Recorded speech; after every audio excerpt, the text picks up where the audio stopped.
futebolaço, eu sou o Dieguinho. Bom, galera, tá entrando no ar o nosso terceiro vídeo desse sábado com muitas informações para trazer para vocês. Antes disso, dedo no like me ajuda bastante. Se forem novos aqui no canal, já se inscreve, ativa o sininho das notificações e segue a gente também lá no Instagram. Olha, novidade importante sobre a negociação entre Vasco e Jair. Tudo acertado. Entre Vasco e Atlético já estava, o Vasco vai pagar 2,9 milhões de dólares para adquirir um jogador de 28 anos de idade, que completa 29 na próxima temporada. Entre Vasco e Jair aconteceu o acordo já. O que está faltando para o anúncio oficial agora, Diguinho? O jogador chegar ao Rio de Janeiro, realizar exames médicos, ser aprovado, e aí sendo aprovado, a troca de documento entre os clubes para o Vasco fazer o anúncio oficial. Como o acordo foi sacramentado neste sábado, a tendência é que o jogador seja anunciado entre segunda, mais tardar na terça-feira. Inclusive, o jogador foi liberado dos treinos do Atlético Mineiro. Jair chega ao Vasco com o seguinte currículo dessa sua passagem pelo Atlético Mineiro: 171 jogos, 13 gols marcados, 3 assistências. Um jogador, por exemplo, que joga muito bem ali de segundo volante, pode fazer um primeiro homem também de meio campo, revelado no Internacional, deu uma rodada, passou, por exemplo, também no Sport antes de chegar ao Atlético Mineiro. Pelo Atlético, ganhou 3 campeonatos mineiros, foi campeão também da Copa do Brasil, do Brasileiro e da Supercopa, tinha contrato encerrando com o Atlético agora em 23, renovou o seu contrato com o Atlético no começo de 2022, renovou até 2025, mesmo participando desse rodízio aí das mudanças de escalação do Atlético Mineiro. Jogou 43 partidas, marcou um gol no Campeonato Brasileiro contra o Fluminense. Então é um jogador que chega para agregar demais dentro do plantel do Vasco da Gama. O Fluminense até entrou na negociação, mas já de uma forma tardia. Vasco e Atlético já estavam acertados e o Vasco já vinha conversando com o jogador. Beleza? Então, Jair é o 8º reforço do Vasco da Gama. Falta apenas agora, repetindo, a assinatura de contrato, que é posterior à realização de exames médicos. Aprovado nos exames, assinando o contrato, o Atlético Mineiro envia a documentação e o Vasco anuncia o Jair como seu novo reforço. A expectativa agora é do anúncio também do Luca Orediano, que já está no Rio de Janeiro há alguns dias, mas ainda não foi oficializado. Bom, falando em reviravoltas, trouxe a reviravolta para vocês no vídeo anterior do Alex Teixeira. Temos uma reviravolta também que pode dar final feliz. O zagueiro Manuel Capasso pode ser reforço do Vasco da Gama. Isso porque tanto o Vasco como o Atlético Tucumã retomaram as negociações de sexta para sábado. Inclusive ocorreu uma reunião de Zoom. Estou deixando passando para vocês aí na tela informação de 2 jornalistas aí argentinos. O primeiro, o César Luiz Melo, um dos principais jornalistas do mercado de transferência argentino. Ele inclusive trabalha nas maiores emissoras do país, a Tix Sport. E a situação é a seguinte: o Vasco fez uma nova proposta ao Atlético Tucumã. O jogador queria muito sair, queria muito ver o Vasco. O empresário do jogador também, o Tucumã, se viu numa situação complicada. Eles não queriam negociar o jogador, mas está pesando muito a vontade do atleta. O Vasco melhora a proposta, não foi revelado o valor, mas segue a ideia inicial, que é ele vir por empréstimo de 1 ano e, se ele bater algumas metas estipuladas dentro de contrato, fica obrigado o Vasco a adquirir 80% do jogador. Repito, os valores não foram revelados e não sabemos também quais são as cláusulas dentro do contrato, mas as negociações foram retomadas. Em cima dessa proposta do Vasco, o Tucumã vai fazer uma contraproposta e o Vasco aceitando, o negócio também será sacramentado, tá bom? Então o negócio retomou, esquentou, porque entre Vasco, Manuel Capasso e seu empresário, tudo acertado. Falta agora acertar essa questão com o Tucumã. O Tucumã se vê muito pressionado, porque o jogador quer vir ao Vasco da Gama. Diego Valois, o Vasco não desistiu da contratação do jogador. E o presidente lá do Tajeres de Córdoba, Andrés Fassi, que é um grande negociante, o cara dá uma garganta muito forte, as tais propostas não chegam. E é mais um que está arriscado ter que botar a violinha no saco e conversar com o Vasco mais à frente. O Vasco não desistiu do jogador e está cozinhando o Galo.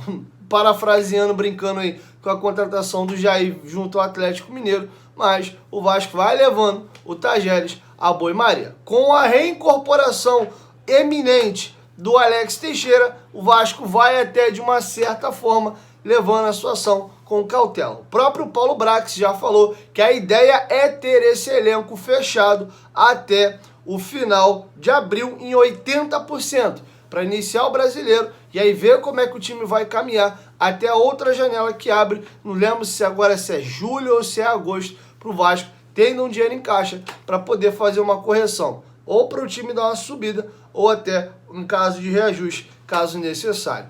Beleza? Bom, sobre Taça São Paulo, o Vasco enfrentou a equipe do Hercílio Luz, venceu por 2-0. Não vou trazer muitos detalhes da partida, não tive como assistir o jogo, tive um compromisso hoje na parte da noite, mas os gols do Vasco foram marcados. Primeiro pelo atacante GB, tabela muito bonita ali entre o lateral Leandrinho e o Ryan, e o cruzamento certeiro do Leandrinho pro gol de cabeça do GB, e o segundo gol do Vasco, um cruzamento, uma jogada muito bonita do Ryan para o volante Barros, que dá um tapa de primeira, bola e até saindo, resvala no zagueiro e cai dentro do gol. O jogo foi muito disputado, teve várias bolas na trave de ambos os lados e gols também inacreditáveis perdidos, tanto do Vasco como também do Hercílio Luz. Com isso, o Vasco assume a liderança do seu grupo, que pertencia ao próprio Hercílio Luz, que venceu na estreia por 2-0, o Vasco venceu por 2-1, então o Hercílio Luz tinha um saldo superior ao Vasco da Gama. Beleza? Para finalizar, o Vasco estreia no Campeonato Carioca no próximo sábado, dependendo se você está me assistindo o vídeo já até no domingo. Se for domingo, quando você estiver assistindo o vídeo, faltarão 6 dias para a estreia do Vasco no Brasileirão. E eu vou deixar com vocês o nosso técnico, Maurício Barbieri, falando de como foi esses treinamentos até aqui, como é que tem chegado os jogadores. Ele fala que tem que dar uma aliada na questão física, tem atletas chegando agora, outros que já vêm treinando desde a primeira semana de dezembro, o porquê da importância desses jogos treinos aí no final de semana. O Vasco chegou ao seu terceiro jogo treino, então eu vou deixar com vocês o Maurício Barbieri, contando como tem sido essa rotina de treinamentos do Vasco e qual é a expectativa para o Campeonato Carioca e a ilha também, para Orlando. Tem sido um início de trabalho, com algumas chegadas, algumas saídas, então a gente está nesse processo de reformulação, de construção do elenco. Em paralelo a isso, tentando construir uma ideia e uma forma de jogar, né? Então, com aqueles que já estavam, que permaneceram na temporada passada, a gente vem tentando construir isso, e à medida que os jogadores novos vêm chegando, a gente vai inserindo eles no processo.